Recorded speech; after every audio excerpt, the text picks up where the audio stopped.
মোহাম্মদ সাল্লাল্লাহু আলাইহি ওয়াসাল্লামের জীবনের শেষ মুহূর্ত। মাত্র 2 মিনিট চাচ্ছি সবার কাছে, এড়িয়ে যাবেন না। মোহাম্মদ সাল্লাল্লাহু আলাইহি ওয়াসাল্লামের জীবনের শেষ মুহূর্ত চলছে। হঠাৎ সেখানে একজন লোক এসে বললেন, সালাম, আমি কি ভেতরে আসতে পারি? ফাতেমা রাদিয়াল্লাহু তাআলা বললেন, দুঃখিত, আমার পিতা খুবই অসুস্থ। ফাতেমা রাদিয়াল্লাহু তাআলা দরজা বন্ধ করে রাসূলের কাছে গেলেন। মোহাম্মদ সাল্লাল্লাহু আলাইহি ওয়াসাল্লাম বললেন, কে সেই লোক? ফাতেমা বললেন, এই প্রথম আমি তাকে দেখেছি, আমি তাকে চিনি না।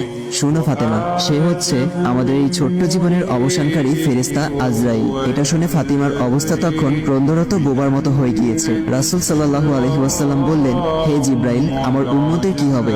আমার উম্মতের নাজাতের কি হবে?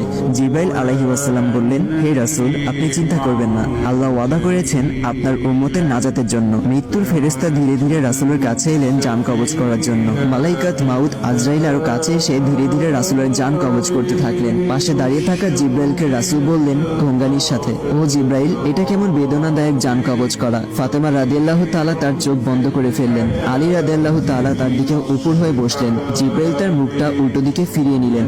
রাসূল সাল্লাল্লাহু আলাইহি ওয়াসাল্লাম বললেন, হে জিব্রাইল, তুমি মুখটা উল্টো দিকে ঘোরালে কেন?